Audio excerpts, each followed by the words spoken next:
ESG 스코어. 그 얘기를 어차피 이제 다음 시간에 해야 되는데 없어요. 지금 그래서 굉장히 혼란스럽습니다. ESG가 계속 연구를 해야 되고 이렇게 기본적으로 지금 자리를 20년 동안 못 잡고 하는 이유도 그런 게 있어요. 요번에 그 이재명 대통령이 그쪽 그 투자처에 방문했던 것 같은데 뉴욕 갈 때. 그 CEO 만나가지고. 그 이제 그 예를 들어서 우리 잘 알고 있는 ISO 아시죠? ISO 국제 표준화기구. 거기에서 우리가 지금 뭐 기업이나 또는 뭘 이렇게 특히 이제 기업에서 어떤 제품을 생산하는 데 있어서 국제 표준을 다 적용을 해서 생산을 하고 단위도 다 통일되고 하잖아요. 아까 지금 얘기한 재무제표도 마찬가지고. 근데 ESG는 아직 그런 게 없습니다. 없어서 사실은 그런 게 이제 선행이 되고 적용이 돼야 되는데 그 절차 전에 먼저 이렇게 적용이 돼서 굉장히 이제 혼란스러운 상황이죠. 그래서 이것도 할 얘기가 되게 많아요. 이제 EU에서 이제 먼저 시작을 해서 이제 그 EU도 나름대로 규제를 만들고 있잖아요. EU에도 이제 자체적으로 공시 지침이 있어요. 근데 거기에 EU에 들어가려면 이제 그 지침에 따라야 돼요. 그래서 그 지침에 따라서 공시를 해야 되고, 그럼 우리나라는 그걸 안 쓰잖아요. 그럼 우리나라는 뭐 어떻게 해요? 뭐 예를 들어서 KESG를 하는 거고, 미국은 또 따로 있어요. 그러면 이제 기업들은 이것도 해야 되고 저것도 해야 되고 이것도 해야 되고 굉장히 이제 혼란스러운 상황인데, 그걸 이제 뭐 IFRS 이제 우리 국제 그 회계 기준 그거 만든 기구, 국제 기구, 근데 거기에서 뭐 통합을 한다 뭐 그런 말도 있고, ISO에서 뭐 통합을 준비하고 있다 그런 말도 있고. 근데 사실은 제 개인적인 생각으로는 어렵지 않을까. 왜냐하면 이게 이제 이런 얘기가 있어요. 녹색 장벽 이라는 용어가 좀 나왔습니다. 이제 EU에서 지금 이제 본격적으로 해서 그분들이 이제 주도하에 이제 실행을 하고 있는데, EU에 이제 보고 지침 따로 있죠. 따로 있는데 그걸 따라서 이제 만약에 이게 수출하는 기업이나 들어가려고 하는 기업이나 하는 데는 EU에서 정한 보고 지침에 따라서 그 공시라고 보고를 해야 돼요. 그러면 이게 만약에 표준이 된다라고 하면 다른 나라도 다 그 공시를 써야 되겠죠. 그럼 그게 표준이 됐어요. 그러면 EU에서 그럴 수가 있죠. 우리한테 유리하게 표준을 만들 수가 있어요. 그렇죠? 그러니까 글로벌 표준으로 가져간다라는 거는 이게 굉장한 이제 권력을 쥐게 될 수가 있어요. 그런 뜻도 되고, 지금 이 ESG가 한편으로는 이제 긍정적이고 뭐 재무적인 역할이고 투자하는데 뭐 지속 가능한 발전을 위해서 뭐 미래 세대한테 우리가 누리는 거를 똑같이 뭐 남겨주고 여러 가지 이제 좋은 의미도 있지만, 실제로 우리 개발도상국 같은 경우는 ESG 경영을 하기 어렵잖아. 아까 연구 결과에도 나왔지만 어렵잖아요. 근데 그분들 입장에서는 어떻겠어요? 얼마나 억울하겠어요. 지금까지 니네가 다 개발하는 거 다 파괴시켜놓고 우리는 하지 말래. 인도나 뭐 아프리카나 이제 그 열심히 공부해갖고 막 개발하고 이제 석탄 쓰고 석수 싼 에너지 써서 이제 제조업하고 뭐 만들고 해서 이제 우리도 잘 살려고 하는데 하지 말래. 얼마나 억울해요, 그죠?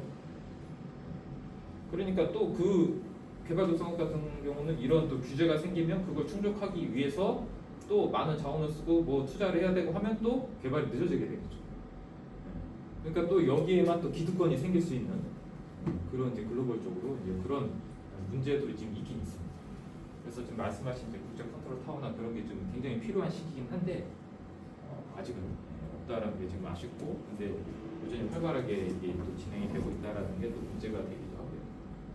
지금 굉장히 이제 혼란스러워서, 그래서 제가 아까 서두에도 말씀드렸지만 ESG라는 걸 한번 이제 관심을 갖고 저처럼 이제 강의도 하고 하는 사람들은 매번 바뀌기 때문에 매번 공부를 해야 됩니다. 제가 했던 얘기를 내년에 해서 똑같이 또 못해요. 이게 계속 바뀌고 있기 때문에. 그래서 지금 요거 관련된 업을 하시는 분들은 가성비가 되게 안 좋죠. 그렇죠? 다른 한 번 하면 몇 년 써먹는데. 특히 이제 경제학 같은 경우, 경영 경제학 같은 경우 아주 예전에 이제 발견된 이론이나 그거 갖고 지금까지 계속 쓰잖아요. 쓰잖아요. 근데 그것만 공부하면 계속 쓸 수 있는데 우리 쪽은 어떻게 해요? 요거 하고 나면 또 바꾸고. 또 밖에서 내일 또 뭐 하려고 또 만들어 또 해야 되고 이렇게 이런 상황입니다. 그 얘기가 뭐냐? 할 게 많다라는 얘기죠. 할 게 많다. 그 E를 붙여놔서 그런가요? S랑 G는 어느 정도 제도화가 돼 있는 것 같은데 E를 붙여놓으니까 더 어려워지는.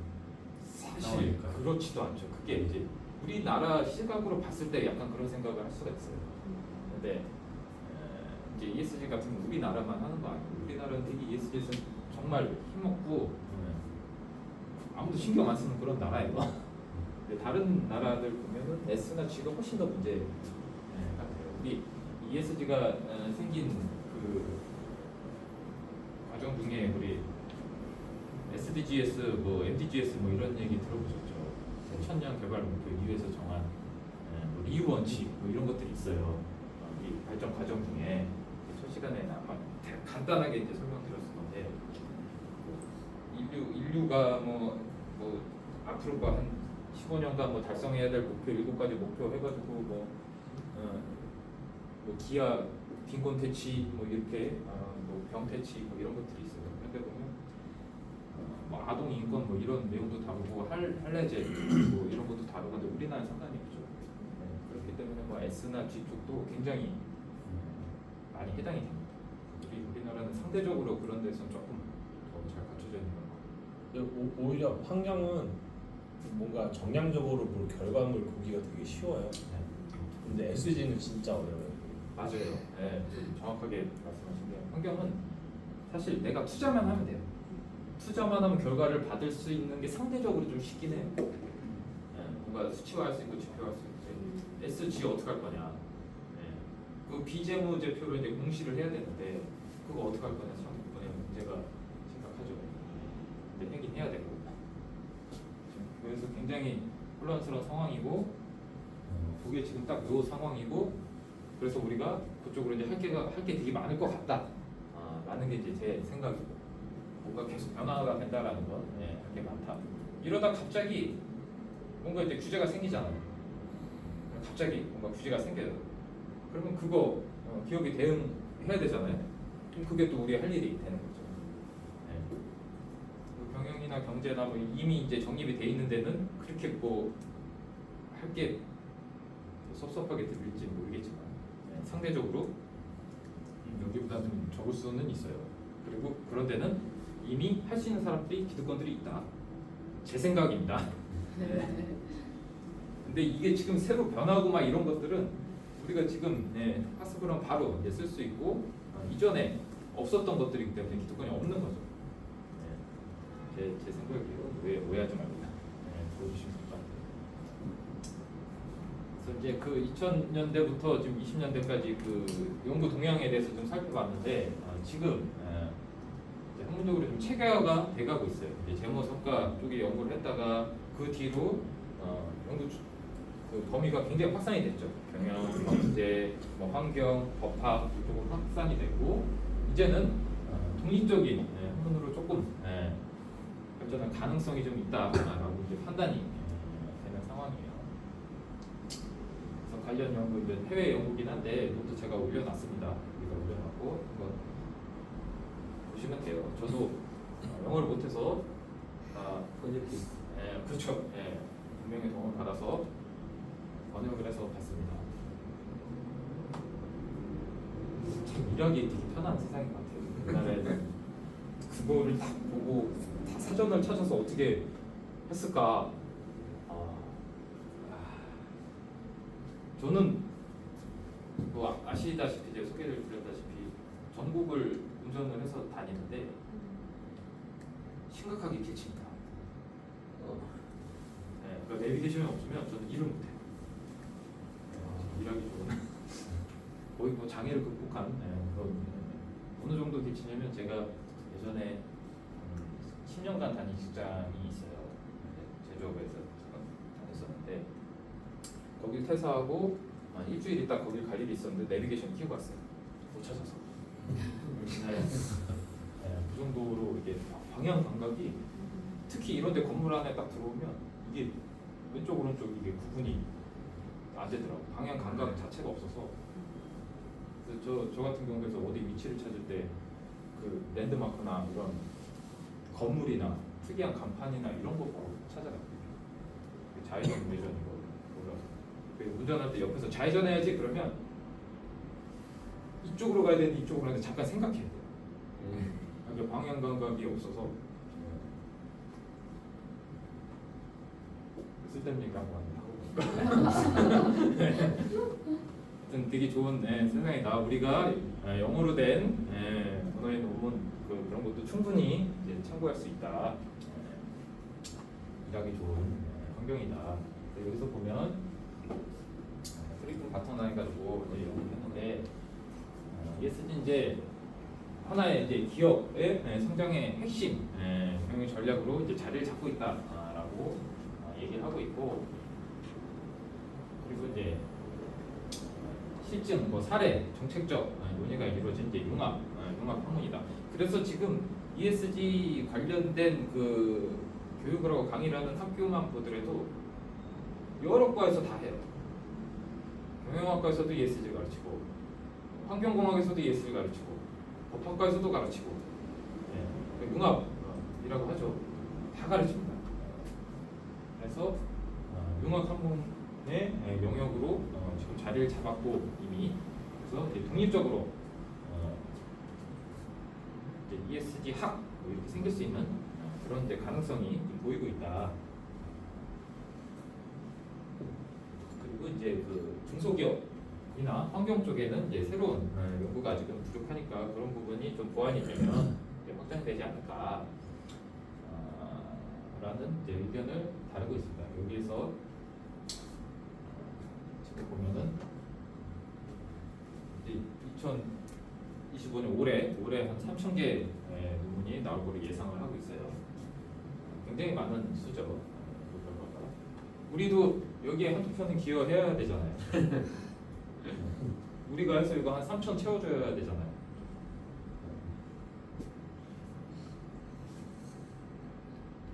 근데 이게 뭐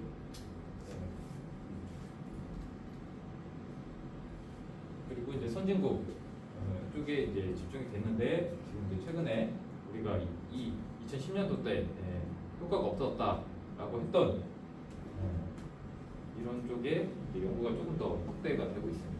어떻게 하면 더 그쪽에도 적용시킬 수 있을까? 그리고 정말 놀랍게도 중국이 가장 많은 논문을 발표를 했어요. 우리나라는 그래도 상대적으로 제가 볼 때는 많이 한 것 같아요. 14%. 그래서 학문적으로 저는 초기에는 CSR 지속가능성에 대한 논의가 중심이 됐다가 지금 이전에는 재무성과 쪽으로 활발하게 이루어졌다가 지금 ESG 자체가 이제 독립적인 학문으로 구성을 하고 있다라고 정리를 하고 있습니다. 지금 아까 지금 질문해 주신 거 마찬가지로 이제 표준화가 지금 상당히 부족해요. 표준화가 지금 안 되고 있고, 그게 가장 큰 이슈라고 저는 개인적으로 생각을 하고 있고, 저것 때문에 이제 경영 성과가 조금 아까 경영 성과가 되게 좋다라고 얘기했는데, 저 공시 이제 표준화가 안 된 것들 때문에 무효과 또는 부정적인 효과가 나오는 경우도 있습니다. 예를 들어서 그거죠. KESG로 했을 때는 A등급, GRI로 했을 때는 D등급이 나왔어요. 근데 어떤 고객은 A라는 고객은 KESG로 한 거 갖고 와라. B라는 고객은 요걸로 한 거 갖고 와라. C라는 고객은 뭐 다른 거로 한 걸 갖고 와라. 뭐 이런 거예요. 우리는 고객사가 많은데, 그럼 우리는 같은 성격의 일을 여러 번 해야 돼요. 네. 자원이 엄청 들어가는 거예요. 그럼 요거 하려고 또 사람도 뽑아야 되고 설비도 들어야 되고, 그렇기 때문에 실제로는 경영 성과가 좋아질지언정 이런 것 때문에 영업이익 감소해서 매출은 좋아질 수 있어도 돈 버는 돈은 또 떨어질 수 있다. 그래서 이제 효과가 없다, 무효과다, 이런 연구 결과도 많이 있습니다. 그래서 이제 표준화가 지금 상당히 이슈로 떠오르고 있고, 근데 어떻게 될지는 사실 잘 모르겠어요. 저도 잘 모르겠는데 지금 제일 유력한 거는 그 IFRS 산하 기관에서 이 표준화를 준비하고 있다라고 해서 곧 될 거다라고 하고 있는데, 제 생각에는 그렇게 공표를 한다 할지라도 여러 이제 특히 EU나 이런 데서 반발하지 않을까. EU는 IFRS에서 나온 재무 공시도 그대로 안 쓰고 있는 거 혹시 아시나요? 그것도 자체적으로 좀 그들의 기관에서 조금 변형해서 자기들이 쓰고 있어요. 아무튼 그래서 지금 요거는 조금 더 논의를 해볼 필요가 있는 사항이다. 그리고 이제 신흥국, 개발도상국 연구가 굉장히 부족하고 현실을 반영을 해야 된다. 저기가 되게 사실은 되게 억울할 것 같아요.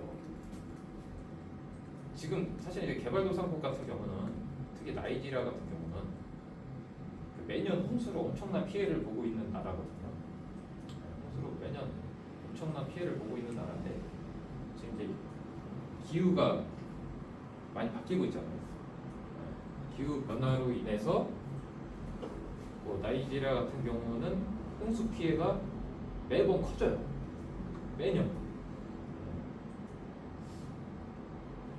작년인가 언제지? 그때도 이재민이 뭐 120만 명이가 발생을 하고, 우리나라에서 상상도 할 수 없을 규모의 홍수가 피해가 발생합니다. 근데 거기가 매년 그 정도 스케일이 난 게 아니고 기후 변화 때문에 점점점 커지는 거예요. 피해가. 근데 그들은 그거를 복구할 수 있는 자원과 뭐 시설이 없죠. 그냥 몸으로 받아야 되는 거예요. 우리나라도 기후 변화를 당연히 겪고 있어요. 우리나라도 기후 변화를 겪고 있는데, 우리는 그거를 대비할 수 있는 시설과 자원이 있죠. 홍수 피해가 나도 우리는 그 정도의 피해가 없어요. 지금 막 물 잘 빼주고 배수 시설 돼 있고, 뭔가 와도 막 막고 뭐 하여튼 잘 돼요. 다른 나라도. 근데 거기는 똑같이 기후 변화를 겪고 있는데 피해가 점점 누적이 되죠. 근데 그거를 복구할 수 있는 기술이나 그런 게 없어요. 그러면 어떻게 해요? 점점 더 어려워지는데 자꾸 개발하지 말래요. 이 피해도 우리가 잘못해서 한 게 아니에요. 우리는 여전히 못 살고, 그동안 저들이 진짜 개발하려고 석탄 쓰고 뭐하고 다 환경 파괴 시켜놓고 우리는 피해자다.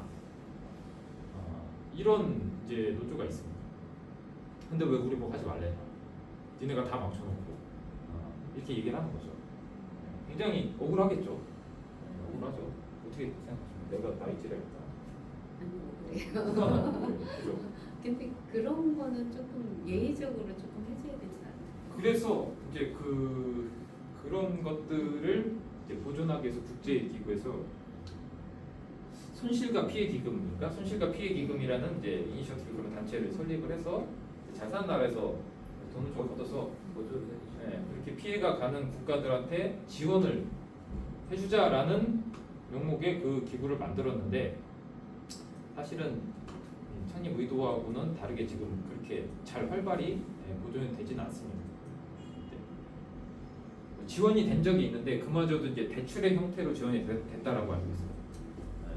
지금 된 적이 있는데 아예 그냥 돈을 다 준 게 아니고 해줄 테니까 갚아라라는 식으로 됐다라고 알고 있고, 근데 분위기는 이제 좀 그런 식으로 가고 있지만 과연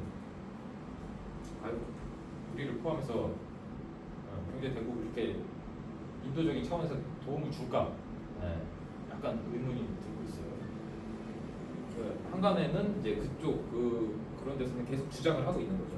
내가 피해 보상을 해라.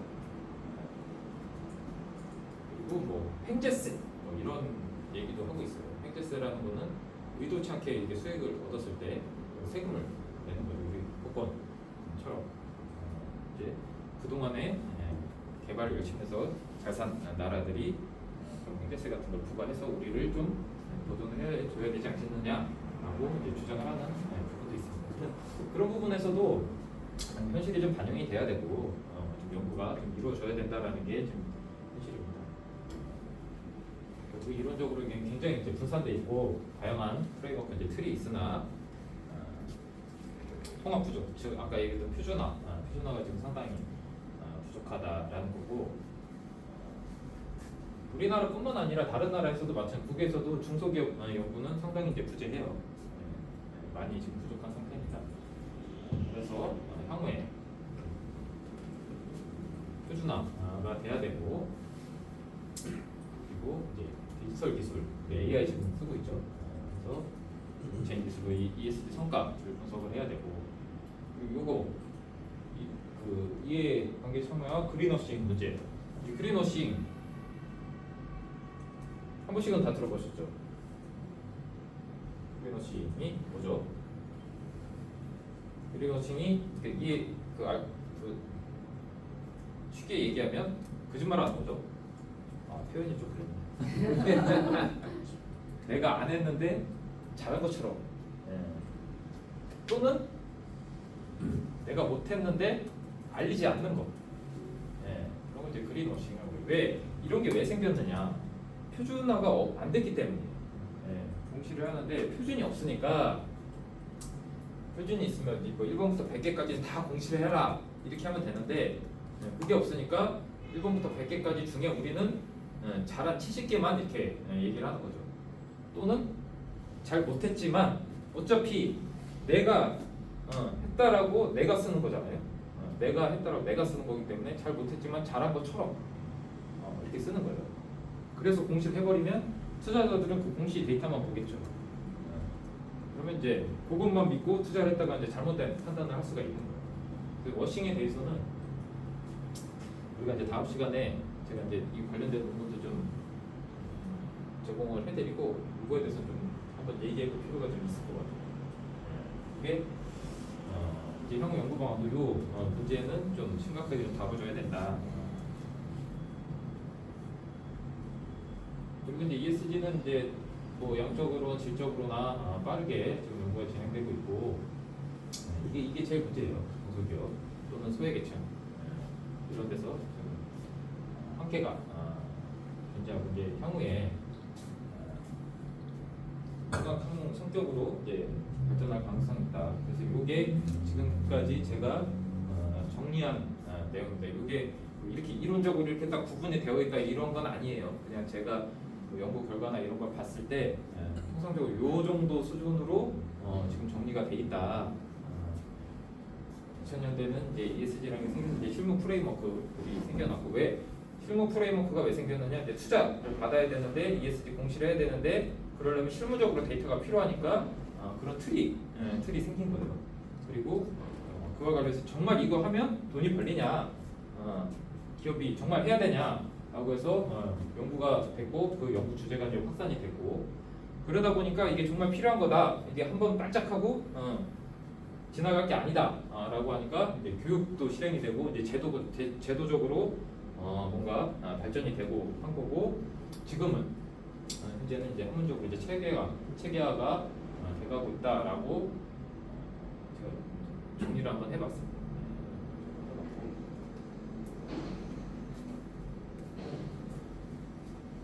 이렇게 좀 이해를 해주면 돼요. 제가 이 얘기를 왜 드리냐면, 지금 우리가 이렇게 수업을 해서 이번 클래스에서 이번 학기에서 ESG에 대해서 대략적으로 알고 어느 정도 준비를 지금 이해를 했어요.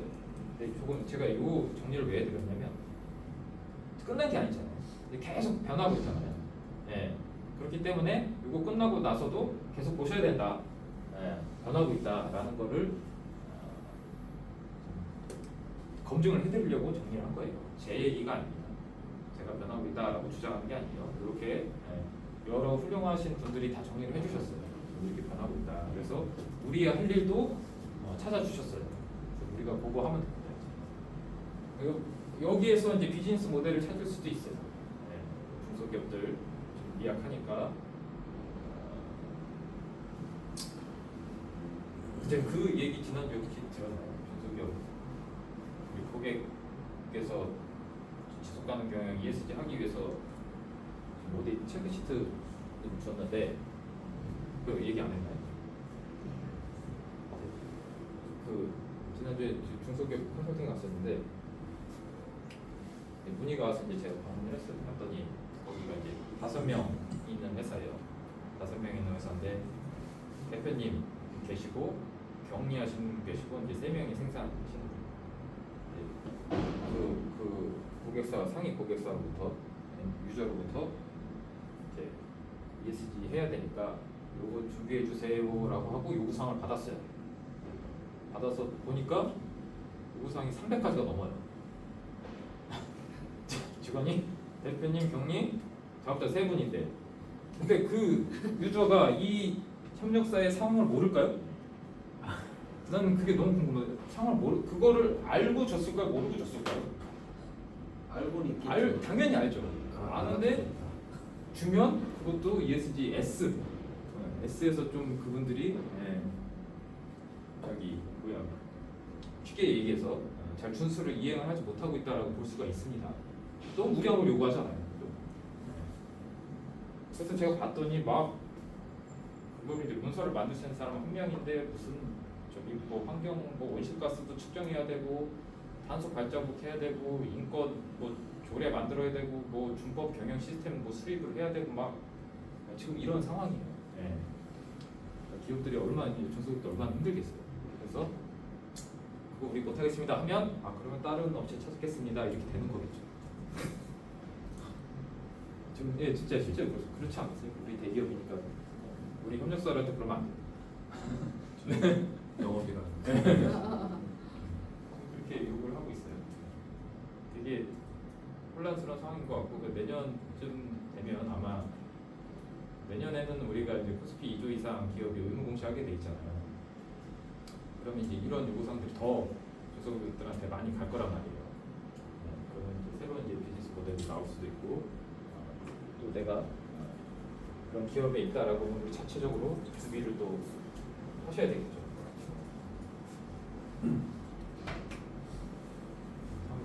이제 드디어 이제 책을 보는 시간이 왔어요. 책 이제 준비하라고 또 책 언제 보나.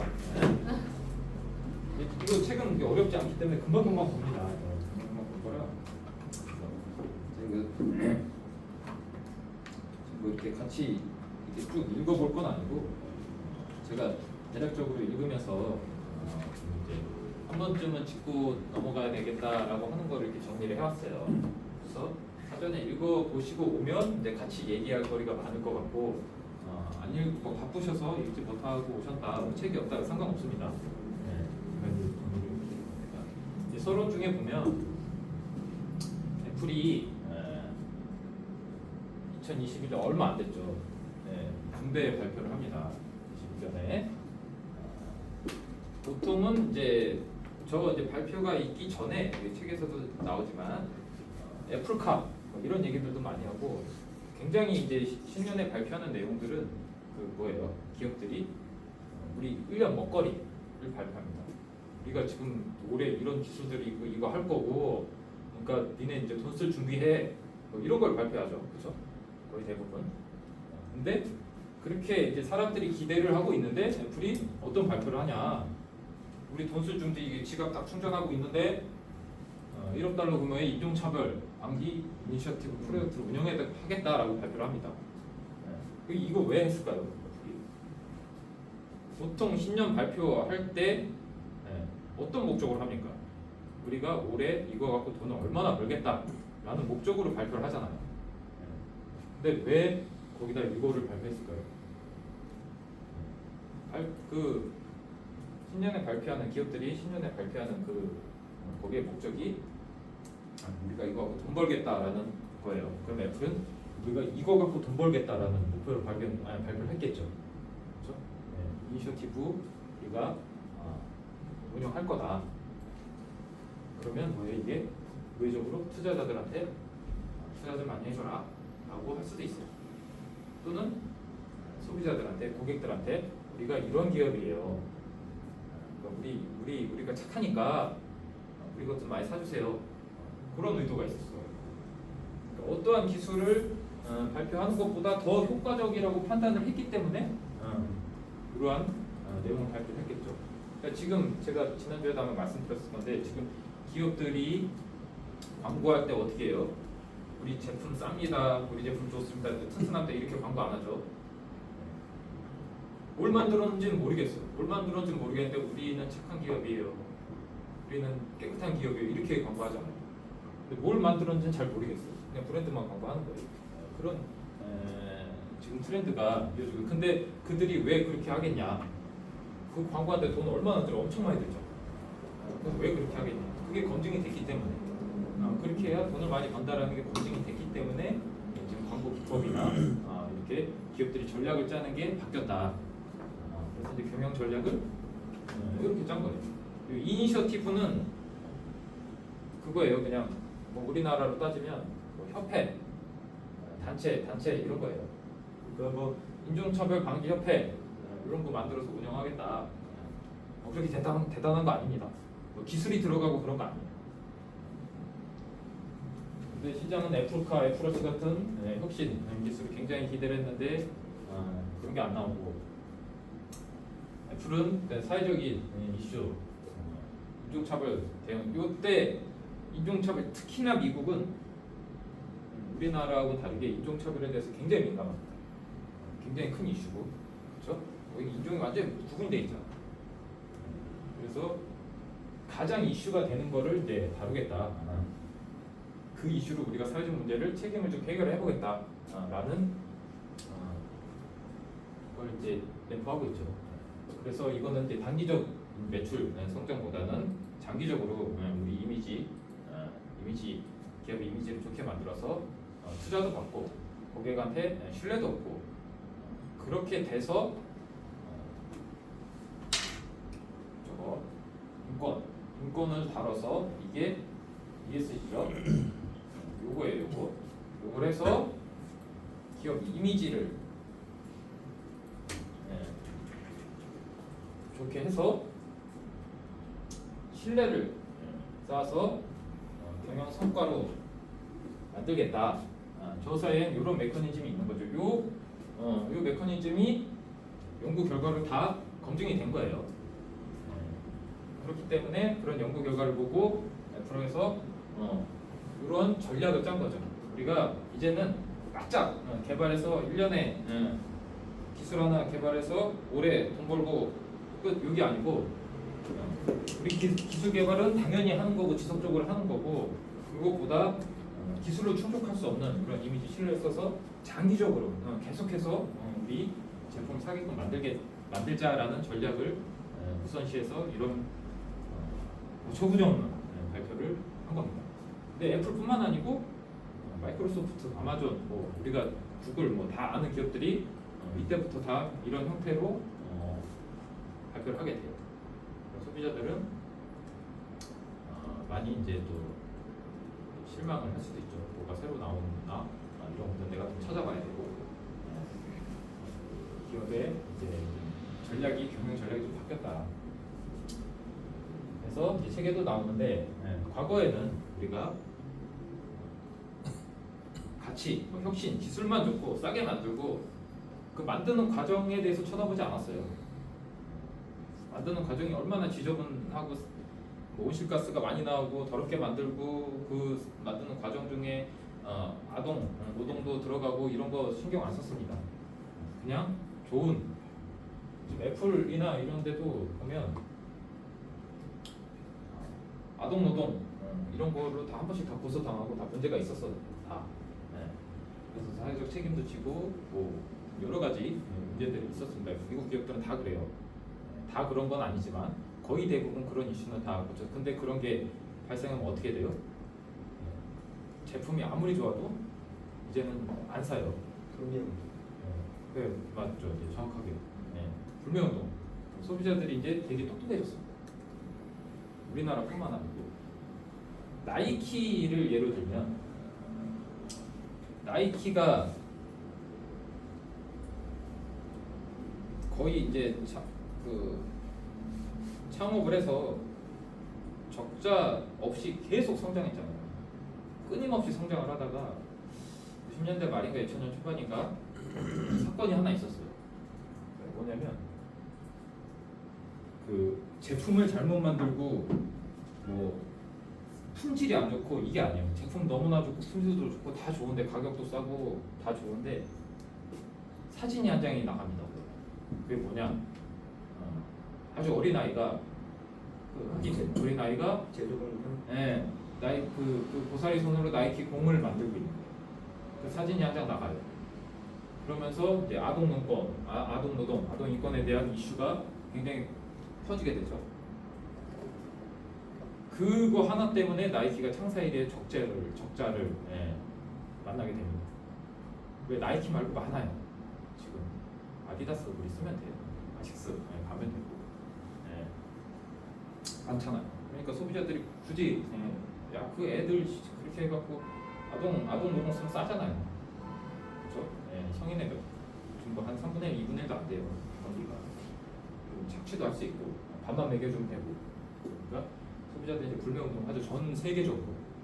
그래서 그 적자를 그걸로 인해서 거기 지금 사장님 잘리고 그리고 전문 경영인이 다시 들어왔는데 그분이 뭐 경영을 잘해서 이게 아니고 사회적 책임 전문가가 들어왔어요. 경영을 하는 그 사람이 아니고 그 사람이 그 사회적 책임 전문가가 들어와서 CEO가 돼서 다시 그 이제 시스템을 완성시킨 거죠. 각 해외 공장에 이제 본사 인원을 파견을 하고 뭐 저기 일하는 사람들 뭐 이제 선발하는 시스템도 고치고 그래서 정말 어려운 과정을 거쳐서 다시 조금 이제 회복을 하는 사례가 있었습니다. 그래서 이런 게 지금은 그런 게 굉장히 중요하다라는 거예요. 아주 이제 사소한 그 노동인권 그 문제 하나로 제품이 뭐 말썽이다 이런 게 아니잖아요. 비싸다 이래서 안 사는 게 아니라 제품에 이슈가 있다 그건 일시적입니다. 왜냐하면 나이키 같은 경우는 축구공 말고 옷 되게 많습니다. 이거 하나 잘못 만들면 딴 데서 메꾸면 돼요. 지금은 이제 그게 안 된다라는 거죠. ESG를 하지 않으면 그렇기 때문에 투자자들이 어떻게 해요? 요거 그때부터 그래서 이제 블랙한테 마찬가지. 요거 안 하니까 아무리 잘 만들어도 회사가 망하는 거예요. 내가 투자금 회수 못 하는 거예요. 지금 상황. 그러니까 투자자들이 야 우리 이러다 지구 망해 이게 아니고 우리 돈 벌기 위해서 지금은 요거 안 하면 내가 돈 못 벌겠구나. 그럼 요거 지키려면 어떻게 해야 돼? ESG를 해야 되는구나. 그래서 이 투자자들이 ESG 안 하면 우리 투자 안 합니다. 그렇게 된 거예요. 지금은 이제 그래서 이제 과거에는 이제 기술 혁신, 기술을 갖고 있고 제품 잘 만들고 이게 기업의 가치였는데 지금은 사회적 책임을 져야 되고 장기적인 성과, 그 성과가 바로 한 번에 가는 게 아니고 이런 과정을 통해서 장기적인 성과 이루어지는 그런 지속 가능이 이제 기업의 가치로 구상을 하게 되죠. 근데 이거를 할 수 있는 기법이 뭐냐? ESG 경영이다. 이렇게 이제 정리가 되는 거예요. 그래서 애플은 이런 거를 통해서 사회적인 리더. 우리가 미국에서 지금 가장 이슈가 되는 인권 문제를 해결하는 정부도 못 하고 있는 그런 거 우리가 해결해 보겠다. 이렇게 이제 고객들한테 어마어마한 신뢰를 쌓고 있는 거죠. 이렇게 이제 해석을 할 수가 있다. 그래서 이제 고객 투자자 직원들은 이해관계자들이 차별 없는 기업. 그리고 애플은 신뢰 확보를 중시하는 이해관계자 자본주의 사례라고 우리가 볼 수가 있습니다. 책의 서론에 이제 그런 내용들이 나오는데 그래서 ESG 이제 그게 이제 패러다임이 지금 소비자들이 인식하는 게 투자자들이 인식하는 패러다임이 변하고 있다. 이 얘기가 지금 제가 방금 했던 얘기예요. 미국은 이제 인종차별이 굉장히 큰 이슈이기 때문에 그거를 애플이 해결을 해서 ESG 활동이 구체적인 이제 CSR 그냥 단순히 사회적 책임만 지는 그런 게 아니라 기업 전략으로 이제는 자리를 잡았다.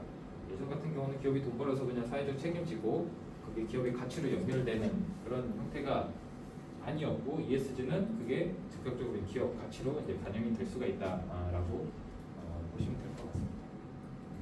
이렇게 이제 서론에서 우리가 책에서 이제 얘기를 하고 있는데 그리고 이제 우리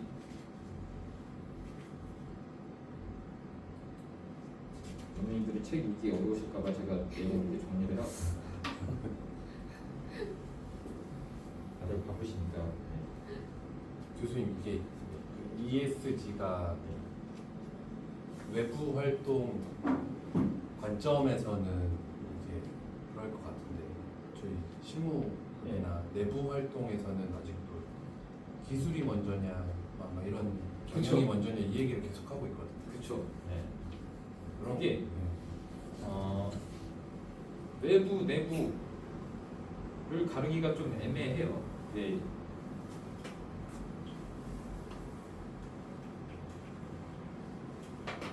그 지금 이제 ESG 같은 경우는 그 기존에는 이제 주주 가치에 중점을 두고 이제 경영을 한 거고 주주 가치에 중점을 두고 경영을 한 거고 지금 이제 이해관계자를 중점으로 두고 한 건데 이 내부 직원들도 이해관계자란 말이죠. 그렇죠. 근데 지금 그 외부적으로는 뭐 ESG를 해서 뭐 장기적인 관점, 뭐 고객의 저기 뭐 신뢰를 증가하고 이런 활동들을 하는데, 근데 내부적으로 기술 얘기를 안 할 수가 없는 게 이제 기술은 당연한 거기 때문에 아무리 우리가 사회적 책임을 다하고 뭘 해도 기술이 뒷받침되지 못하면 소비자는 외면합니다. 그러니까 기술은 당연한 거기 때문에 그거 활동은 당연히 해야 되고 플러스로 이걸 해야 된다. 이거 한다고 해서 기술 발전이 등한시된다?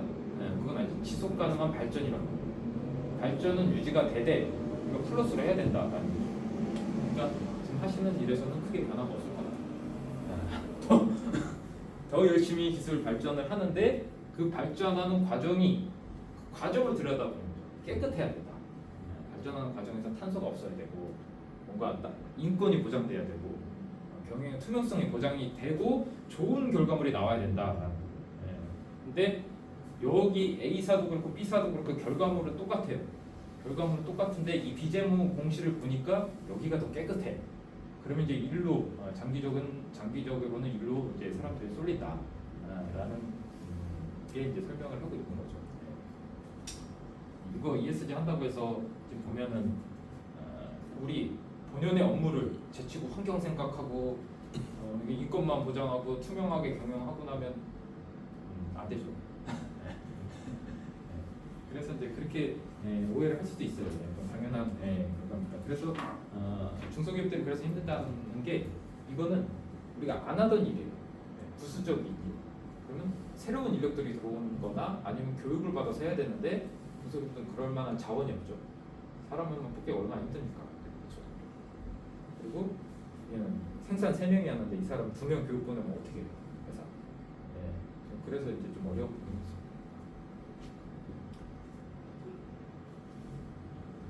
서론에서 계속 이어지는 내용인데 시간이 애매한데 밥 먹고 지금 얘기하고 밥을 먹을까? 네, 하고 그렇죠. 지금 가기 너무 이르죠. 네. 이거 좀 빨리 이제 책에 이제 이런 얘기가 나와요.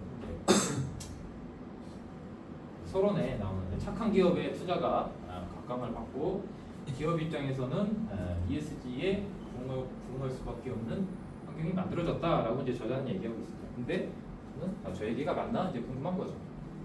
저 얘기가 맞나서 이제 비슷한 연구 결과를 한번 찾아봤어요. 저 얘기가 맞나? 진짜 저게 저렇게 될까? 가설이라고 생각하고 찾아봤는데 요 이제 ESG 성과 외국인 지불 간의 관계에 있어서 TCFD 정보 공시 조절 효과 요거는 이제 기후 변화에 관련된 공시예요. 그냥 공시 기준이라고 보면 돼요. 미국의 이제 기후 변화 공시인데 뭐 크게 뭐 외우거나 그럴 필요 없습니다. 그러니까 환경에 대해 기후 변화에 대해서 공시를 한 게 ESG 성과 외국인 지불 관계에 있어서 요 공시한 게 어떤 조절 효과가 있는지 그런 연구를 한 건데. 연구 모형은 이렇습니다. ESG 공시가 이제 외국인 투자 비율에 어느 정도 영향을 미치냐, 그 사이에서 기후 공시가 어떤 역할을 하느냐, 이게 이제 연구 모형인 거예요. 그래서 지금 투자 기업이 이제 착한 기업이 투자에 각광을 받는데요. 그러니까 착한 기업은 투자를 많이 받는다라는 가설이겠죠. 착한 기업은 투자를 많이 받는다. 착하다라는 거는 이제 여기서 얘기한 착하다라는 건 ESG 경영을 하고 있다라는 거겠죠. 그러면 ESG 경영을 하는 데가 투자를 각광을 받는데, 그래서 이 연구한 건 비슷한 연구 결과를 찾아봤더니 가설은 ESG 성과가 외국인 투자 지분 간의 양해 관계가 있을 것이다라는 게 가설이었고, 그리고 기후 정부안에 따른 기후 공시가 ESG 성과와 외국 지분율 간의 관계, 이 관계를 요 기후 공시를 하면 이 관계가 좀 강화될 것이다라는 가설을 한 거예요. 가설을 해서 결과를 봤더니 실제로 결과를 봤더니 ESG 성과가 높은 데가 외국인 지분율이 1% 수준에서 유의한 양의 1% 수준에서 유의한 양의 관계라는 얘기는 그 99%를 신뢰할 수 있다라고 이제 이해를 하시면 돼요. 논문에 막 저렇게 이제 얘기를 많이 써놓는데 이제 P값이라고 혹시 뭐 들어보셨는지 모르겠는데 뭐 P밸류 P값이 뭐 0.01 수준에서 뭐 유의하다 이거 쓰시려면 알아야 돼요. 이거 뭐 양 교수님 수업에서 아마 다룰 건데 뭐 유의하다 이렇게 하는데 요거는 뭐 99%의 신뢰를 할 수 있다. 요거는 이제 95% 선에서 이제 신뢰를 할 수 있다. 그렇게 얘기를 하는 거예요. 이제 통계적으로 분석해서 뭐 P값이 0.5 나왔다 그러면 내가 주장한 가설은 95% 정도로 신뢰할 수 있을 만하다라는 거예요. 그러니까 이 얘기는 ESG 성과가 높은 데는 외국인 투자 비율이 높을 것이다라는 게 99% 신뢰할 수 있다라는 얘기로 증명됩니다. 그래서 기후 공시는 그냥 공시만 하면 그렇게 효과는 없어요. 공시만 하면 효과는 없는데 ESG 성과가 있고 기후 공시까지 하면 또 효과가 있대요. 그러니까 결론적으로 보면 ESG 성과가 높을수록 외국인 투자가 더 많이 된대요. 실제로 이제 가설 검증이 된 거예요. 그러면 이 얘기가 대충 이제 맞는 얘기가 되겠죠. 이제 착한 기업일수록 투자에 각광을 받는다라는 게 일부 연구에서 지금 검증이 됐다라고 보시면 됩니다. 그래서 시사점을 보면 ESG 경영은 외국인 투자에 굉장히 중요한 요인이 될 수가 있고, 단순히 이제 성과뿐만 아니라 환경 정보까지 공시를 하면 투자자들한테 더 긍정적인 신호로 작용을 할 수가 있다. 하지만 지금 살펴보니까 ESG 경영이 경영 성과로 이어지고 이제 투자로 이루어지는 이제 실질적인 부분은 아직은 많이 부족한 것 같다. 그래서 우리가 이 부분도 해보면 좋지 않을까. 이제 생각도 이제 책을 읽으면서 이제 그런 생각이 드는 거죠. 내가 검증을 해보고 하니까 이런 부분에 부족하니까 내가 여기 해봐도 되겠다. 라고 그렇게 생각이 될 수가 있습니다. 그러니까 우리가 이제 박사 과정이잖아요. 우리는 이런 것도 이제 보면서 그냥 읽는 게 아니고 과연 내가 이제 다 그런 건 아니고 읽다가 과연 이게 맞을까? 내 생각은 좀 다른데 하면 이런 과정을 거쳐서 검증을 해보고 그렇다면 여기가 좀 부족하니까 내가 이쪽 연구도 해보면 좋겠다라고 주제를 선정할 수도 있습니다. 우리는 이제 학자잖아요. 우리가 학자답게 이렇게 읽으면 되겠습니다. 그래서 이제 단순히 이제 그 트렌드 관점으로 바라봤을 때 책에서도 이게 메가 트렌드로 커질지 아니면 이렇게 사그라들지 고민을 했지만 지금은 계속 지속적으로 이어질 것 같다라는 얘기를 하고 있고, 그리고 또 이제 소비자 관점에서 ESG를 설명한 자료도 거의 없습니다. 지금 보면 대기업 관점, 기업 관점이잖아요. 기업 관점. 네, 과연 소비자들은 ESG를 ESG 경영을 했을 때 정말 이게 그 경영 성과, 즉 매출로 소비자들이 돈을 쓸까? 지금은 이제 대기업들이 ESG 경영을 하면 대기업 관련 자료를 조사를 한 거잖아요. 대기업한테 설문조사에서 대기업 데이터를 보고 대기업이 ESG 하니까 기업들이 매출이 증가했더라 라고 이제 데이터가 나왔으니까 그런 연구 결과가 있어요. 근데 이 매출이 증가한 게 뭐죠? 이제 대기업들이 연구 결과를 보면 이거를 해서 매출이 기업 경영 성과가 이제 좋아졌어요. 근데 요 사이에 보면 요게 뭐 때문에 좋아진 건지, 요 사이에 뭐가 있는 건지 어떤 메커니즘이 있는 건지, 정말 소비자들이 다 돈을 써서 이렇게 매출이 좋아진 건지, 이익이 좋아진 건지, 아니면 요걸 하니까 이 사이에 뭔가 기업의 뭐 효율성이 증가돼서 우리 소비자들이 사주진 않았지만 효율성이 증가돼서 이익이 증가된 건지는 모르는 거예요.